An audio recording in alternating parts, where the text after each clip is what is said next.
কখনো ভেবেছো কেন আমরা জীবনে এত চেষ্টা করেও মাঝপথে হাল ছেড়ে দেই? কেন স্বপ্নগুলো শুরুতে যতটা উজ্জ্বল মনে হয় কিছুদিন পর সেগুলোকে অনেক ভারী লাগে? এর মূল কারণ হলো ধৈর্যের অভাব। ধৈর্য এমন এক শক্তি যা আমাদের অন্তরের ভেতরের অদম্য সাহস জাগিয়ে তোলে। সফল হতে হলে প্রতিভা, জ্ঞান, সুযোগ সবই দরকার, কিন্তু এর চেয়েও বড় দরকার ধৈর্য। ধৈর্যের গুরুত্ব বোঝার জন্য প্রথমেই একটা বিষয় বুঝতে হবে, প্রকৃতি নিজেই ধৈর্যের প্রতীক। একটি বীজকে যদি তুমি মাটিতে বপন করো, সেই দিনই কি তুমি ফল খেতে পারবে? না, অবশ্যই না। তাকে সময় দিতে হয়, যত্ন নিতে হয়, সঠিক পরিবেশ দিতে হয়। ধৈর্যের সাথে যদি তুমি গাছটিকে লালন করো, একদিন সেটাই তোমাকে ছায়া, ফল, ফুল সব দেবে। আমাদের জীবনের স্বপ্নগুলো একেবারে সেই বীজের মতন, ধৈর্য ছাড়া কখনো পরিপূর্ণ হতে পারে না।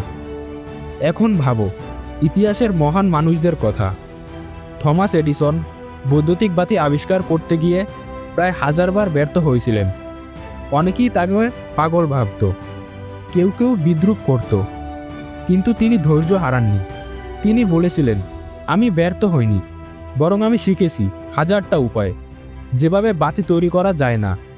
এই ধৈর্যই তাকে সফলতার চূড়ায় নিয়ে গিয়েছিল। আবার নেলসন ম্যান্ডেলার জীবনের কথাই ধরো। তিনি দক্ষিণ আফ্রিকায় বর্ণবৈষম্যের বিরুদ্ধে লড়াই করতে গিয়ে 27 বছর কারাগারে কাটিয়েছেন। তুমি কি কল্পনা করতে পারো, প্রায় 3 দশক তিনি অন্ধকার সেলে থেকেও ধৈর্য হারাননি। অবশেষে তার ধৈর্য আর সংগ্রামেই দক্ষিণ আফ্রিকায় নতুন ইতিহাস লেখা হলো। আমরা যদি নিজেদের জীবনের দিকেই তাকাই, দেখব আমাদের ছোট ছোট সাফল্যের পেছনেও ধৈর্যের ভূমিকা আছে। তুমি পড়াশোনায় ভালো করেছো, এর মানে তুমি প্রতিদিন ধৈর্য ধরে পড়েছো। তুমি শরীর সুস্থ রাখতে পেরেছো, মানে তুমি ধৈর্য ধরে নিয়মিত যত্ন নিয়েছো। অর্থাৎ সাফল্যের প্রতিটি ধাপে ধৈর্যের ভূমিকা আছে। কিন্তু সমস্যা হলো আমরা এই ধৈর্য ধরে রাখতে পারি না। সামান্য ব্যর্থতায় ভেঙে পড়ি।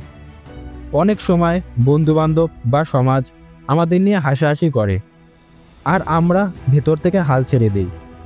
অথচ আমাদের মনে রাখা উচিত, ধৈর্য মানে অন্ধভাবে অপেক্ষা করা নয়, বরং ধৈর্য মানে হলো সমস্যার মাঝেও আশা হারিয়ে না ফেলা, নিজেদের চেষ্টা চালিয়ে যাওয়া।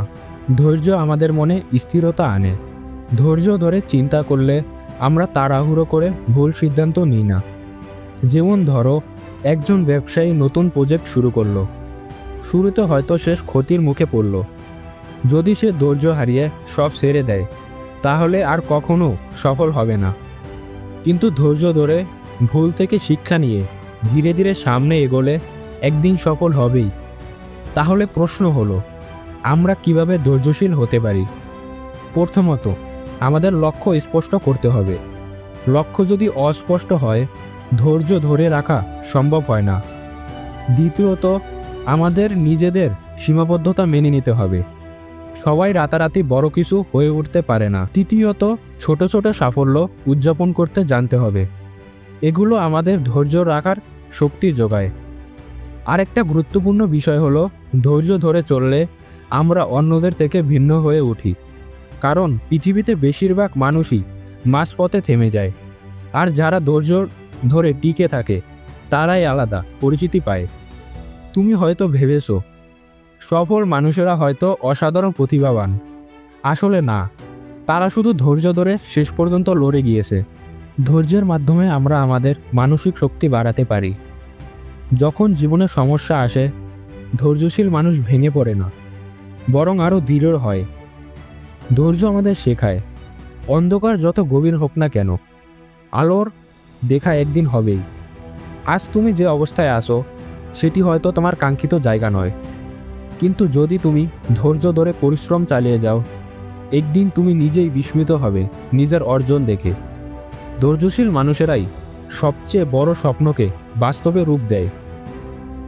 শেষ করার আগে একটা প্রশ্ন রেখে যেতে চাই, তুমি কি তোমার জীবনের প্রতিকূলতাগুলোকে ধৈর্যের সাথে সামলাচ্ছ, নাকি মাঝপথেই হাল ছেড়ে দিচ্ছ? মনে রেখো, ধৈর্য হারানো মানেই স্বপ্ন হারানো। তাই আজ থেকে প্রতিজ্ঞা করো, যতই কঠিন সময় আসুক না কেন, ধৈর্য ধরে সামনে এগিয়ে যাবে। একদিন এই ধৈর্যই তোমাকে তোমার স্বপ্নের দরজায় পৌঁছে দেবে।